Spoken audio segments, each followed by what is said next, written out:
અ, નમસ્કાર મિત્રો. અન્નપૂર્ણા હિલિંગ કિચનમાં હું નિમિષા ગજ્જર આપ સૌનું સ્વાગત કરું છું. આજે આપણે ફૂડ હિલિંગ વિશે થોડીક વાત કરીશું. ફૂડ હિલિંગ એવો સબ્જેક્ટ છે કે જેની અંદર ખોરાકને હિલિંગ તરીકે કઈ રીતે આપણે લઈ શકીએ એ સમજાવવા માટે હું એક નાનકડું ઉદાહરણ આપું તમને. આપણે બધા હોટલમાં જ્યારે જમવા જઈએ તો હોટલની અંદર કેવું છે કે જ્યારે તમે જમો તો તમારું પેટ ભરાશે પણ મન નહીં ભરાય.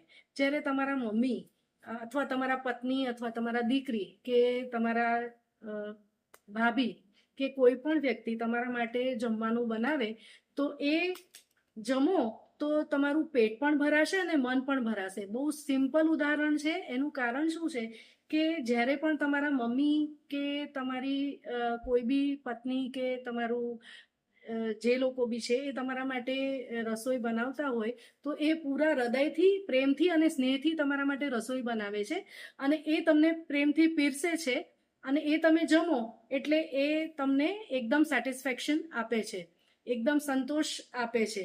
જ્યારે હોટલમાં એ લોકો જે બનાવતા હોય કુક, એ લોકો વ્યવસાયિક અપ્રોચ રાખીને બનાવતા હોય છે કે જેને કારણે આપણને એ સેટિસ્ફેક્શન મળતું નથી. તો આ કોન્સેપ્ટ ઉપર આપણે આગળ ઘણા બધા વિડીયો બનાવીશું અને ઘણી બધી વાતો કરીશું કે કેવી રીતે તમે ફૂડને બનાવતી વખતે તમે તમારા મનને શાંત રાખીને પ્રેમપૂર્વક બનાવો, પ્રેમપૂર્વક પીરસો અને પ્રેમપૂર્વક તમે એને જમો તો તમારા શરીર પર એની શું શું અસરો થાય અને કેવી કેવી રેસીપી તમે બનાવીને એ પીરસી શકો એ વિશે આપણે ઘણી બધી વાત કરીશું.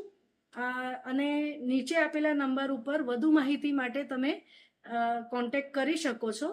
નમસ્કાર.